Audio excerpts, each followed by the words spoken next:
4 hours, and it all begins again, she thought.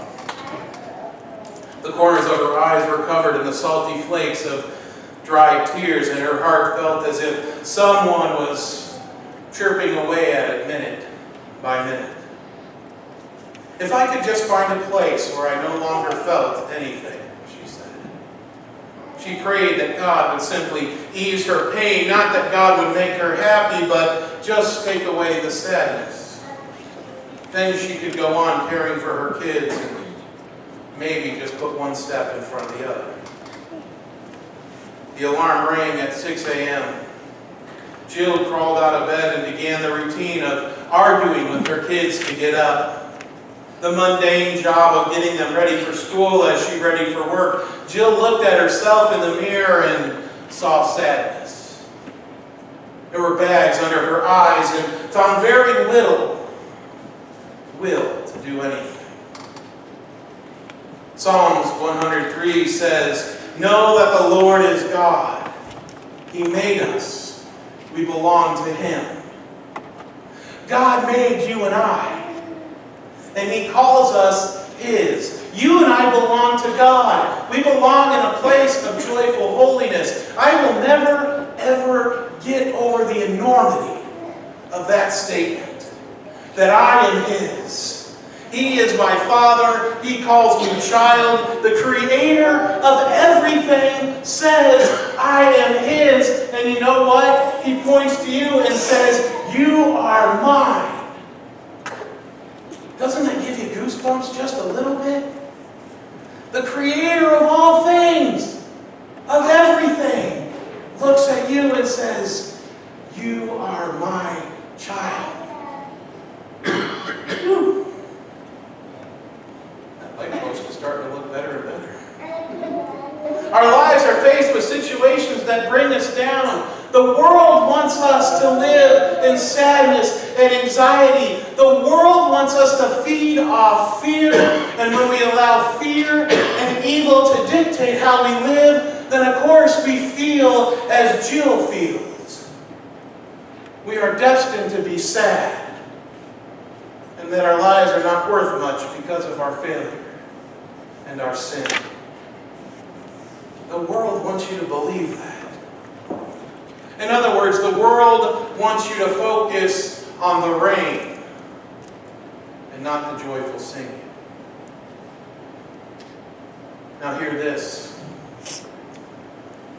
Get on the edge of your seat for a second. Just get on the edge of your seat, because what I'm about to tell you is going to blow your mind. Literally. John 16:33 says that when we choose Jesus, we actually accept that we belong to God, that we have peace in our lives. Though the world brings us trouble, Jesus says, I have overcome the world.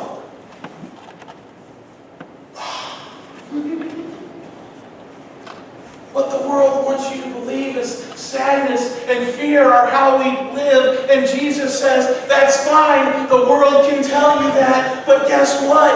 I have overcome the world. Aren't you ready to jump out of your seat and say, yes, praise the Lord? Be a little too Pentecostal for us, I understand.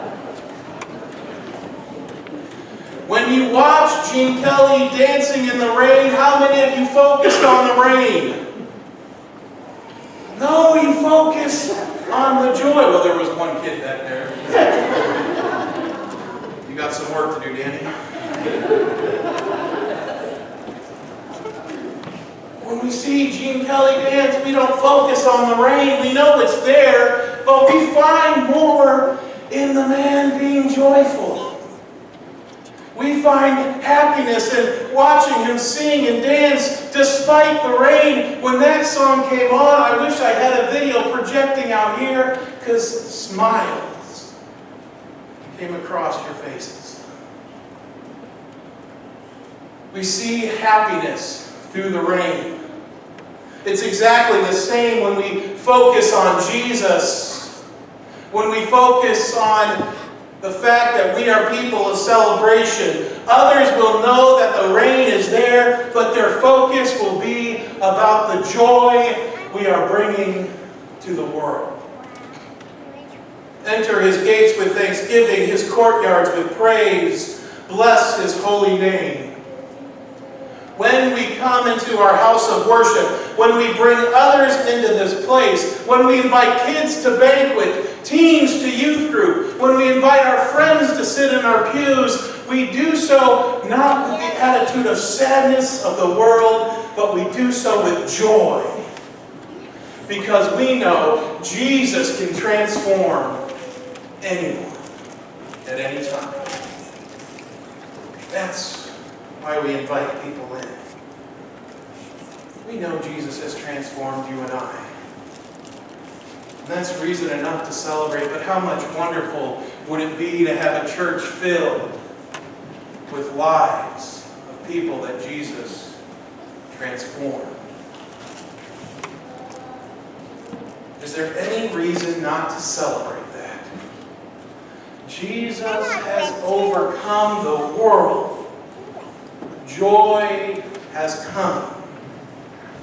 Jill's story is a true story. Her name, I changed her name, but she finishes her testimony like this. I sat in my car that day after dropping off my ungrateful children. I was ready to go for my awful job, listening to my complaining co-workers when my soon-to-be ex-husband called and said he needed money for Las Vegas. I screamed. I screamed at the top of my lungs.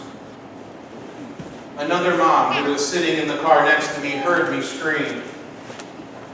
She knocked on my window.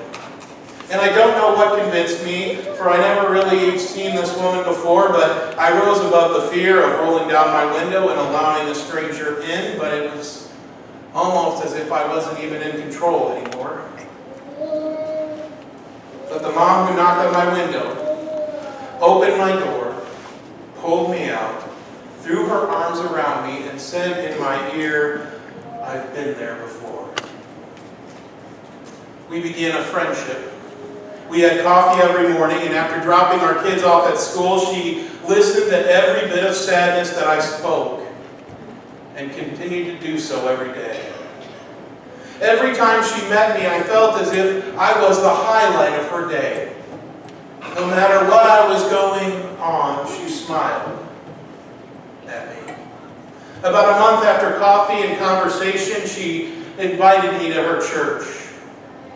I would have never gone, but she built a relationship with me, and I only went because I enjoyed her company so much. I wanted the joy she had in her life. As the story went, I continued to go to church with her, bringing my kids along with me. It was my child, the one who once said she wanted to go live with her dad and hated me, went to my new friend and said, "Could I have Jesus in my life?" It was the first tears of joy that I cried for years, and boy, did those tears keep coming. Both my kids gave their life to Jesus. And that next day, when I met my friend for coffee, I too said, "What about me? Can I have Jesus in my life?" That moment when Jesus became a part of my life, the pain and sorrow and anxiety that had been surrounding me left. I cried for hours. I slept like a baby that night. I woke up the next day and I could not wait to get out of bed. I could not wait to see what God had in store for me. "The Lord is good," she writes. "His love lasts forever, and He is faithful." Brothers and sisters, God wants to bring you joy today. God wants to bring you happiness today. God wants to see you so excited about His love for you, the fact that He calls you His child. God wants to see you go and express that joy to everyone in this community. Isn't that enough to celebrate? Now we're going to go and share joy with everyone. I'm going to have all the kids come up here and join me. All the kids. I'm going to have everybody stand up once the kids get up here. Come on, guys. Can you come up and stand up here with me? Come on. All right, we're going to sing this next song, Trading My Sorrows. And when Pastor Matt starts to jump, you guys are going to start to jump with me, okay? Let's try not to knock over the candles, because there will be no joy if that happens.